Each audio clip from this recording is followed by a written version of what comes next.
because some of the kids wanted to go camping. Some of them are actually my friend and is taking their kids out to the bug out cabins, but one of my nieces is kind of sick, and it's kind of this nobody wants to leave her behind kind of thing. So instead we decided to have a wild edibles, like we're camping out. We're all going to sleep on the floor in the living room. We're going to light the fireplace, you know, and have a fire and sleep on the floor in the living room and tell ghost stories and things like that. So we are going to have our camping. It's just going to be camping in the living room where we can kind of control the heat. But we are going to have a wild edibles thing.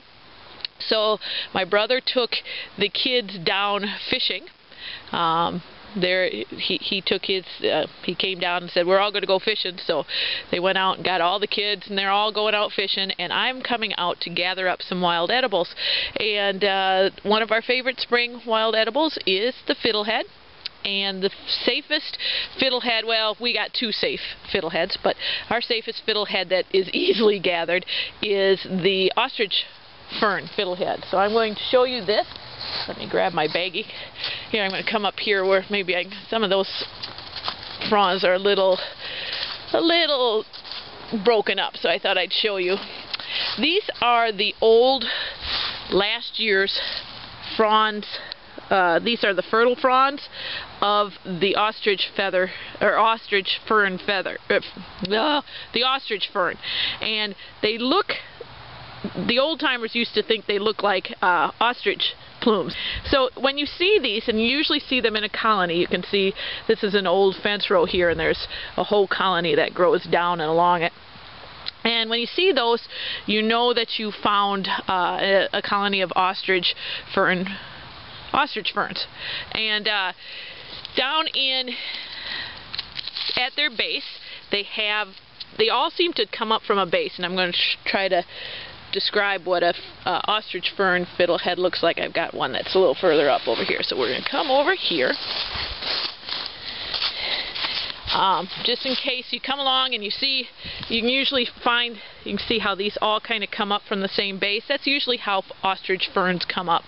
And then in the center of that base is where the fiddleheads, you can see these ones are just starting to turn green. They'll be popped by the end of the day. Today's going to be a warmer day, so they're going to start popping. This one here, because it's on the south side and it's a little more open, we've got the garlic mustard growing in that. But this is, you can see that these are opening up. And the best way to tell the difference between ostrich fern fiddleheads and other fiddleheads is they do all usually come up from a base like this, and they'll have a groove, and you can kind of see that groove, and that groove will be on the inside, and what that's called is the rain groove or the rain trough. And when it rains, the rain comes down, and when the ferns, of course the ferns will get much bigger, you know, they'll be bigger than these fertile fronds. They'll just be huge, and they'll have that groove, and that groove will direct that rain right back down to the center, to the mound, and keep the ferns nice and moist. So they actually have adapted in nature to bringing rain down, kind of like what we use rain gutters for on our houses. We direct the rain. Well, the ferns do the same way. And that's the ostrich fern fiddlehead. Now, some of them will be very nice, like these ones here, and have no hair on them, but I've also seen some with this brown kind of, it almost looks like this, and it'll go all the way up the stalk. So if you see that trough there and this plume here, you know that you found ostrich ferns. Ostrich fern fiddleheads and bracken fiddleheads are probably your best bet for eating. I like the ostrich ferns the most. I think they taste the best. They have a little more of a vegetable taste, as opposed to sometimes the brackens can have the flavor of, brackens tend to grow in drier areas, while these ones tend to grow in more moist areas. And the brackens sometimes can get the taste of the dry area, a little bit of an acrid taste, which I'm not too fond of.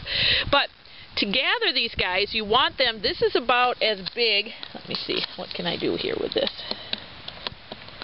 This is about as big as you want them to get. Once they get much bigger than that and start unfurling, then they become toxic. So this is about it for size. And because you can see they tend to grow in colonies down the Down the trail there's some. The best way to do it is to go to each of them and only take each of the bundles and only take 1 or 2 out of each bundle. Don't take any more than that, because then this bundle will grow up. You know, if you take all of it, you've killed that whole mound. But if you only take a couple out of this mound and a couple out of that mound and a couple out of the next mound, then the mound will continue to grow, still send up leaves. Those leaves will take the energy back down to the root, and the next year you'll have more. And so you'll have a renewable source that will continue forever, like the ferns do.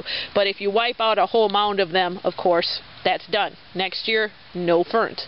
So I brought down a baggie of stuff, because I'm also going to go and gather up there's many different ways of cooking the ostrich fern fiddlehead.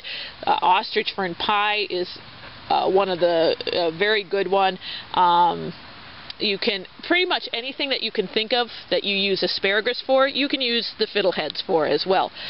Sometimes I just like to steam them lightly or saute them up with a little garlic and butter and just eat them like that. In fact, that's probably one of my favorites. My favorite way of eating it, and the kids though, is by eating them with wild leek. And you just fry them up in a little bit of butter, and you know, or olive oil if you prefer, whichever you want to do. But they're just a delicious wild edible. I am going to take this big guy because he can be taken. You can cut them off or you can snap them off. They snap off pretty easy. Your main thing is you don't want to get them too low because you don't want too much dirt in them. Then I got my little Christmas baggie. Look, I got snowman even though it's not snowing. Thank goodness. And then I'm going to take the next biggest one out of this. Oop, and let you guys actually see. So there, I got 2 out of there. And so however you want to do it, and then we're just going to walk around, and like that one there is not ready to be harvested, and nor is that one, but there are some, I was seeing some before. So anyway, I'm going to go down here some more and just harvest up a few as I go here, and then we'll go, oh, see here, this one here? That one might be, I'm not going to take the big one. If it was just me eating, I probably might take that big one home. But that one's getting to the part where, I don't know, it's a little too big for me to trust giving it to the kids. So, see, curled up like this, that's a fiddlehead. That's how it got its name. People thought it looked like the end of the fiddle.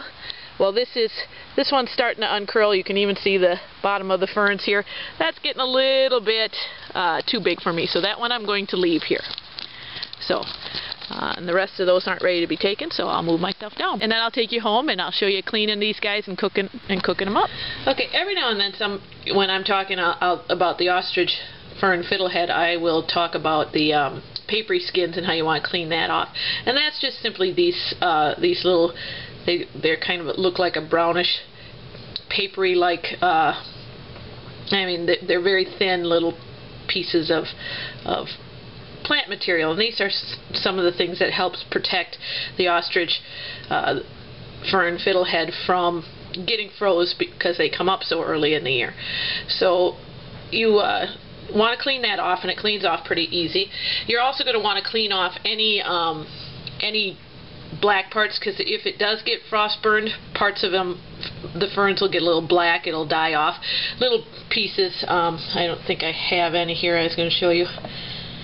I'm looking at them here as I'm going. Nope, all mine are looking pretty good. Well, this one here, okay. Inside here there's a little bit of black, and that you'll just want to, you know, it's dead, so it comes off pretty easy, so you just kind of rub it off with your fingers. And that's just, it got frost burned, and but you can kind of see inside there's a little black. And that, like I said, that's just frost burned. The plant grows up and around it, and no big deal. You just kind of clean it off. I'll do that in a little bit. But anyway, you just take these papery sheets and just a little bit of water and wash them all off. And they come off pretty easy, but sometimes they get caught because, you know, in the fiddlehead itself, they'll get caught up in the fiddlehead. But you just get in there and make sure you don't want any bits and pieces of dirt in there, especially since these guys tend to grow in wetter, kind of swampy areas. You don't want to have that because that'll give it a little bit of an off flavor. But anyway, that's it.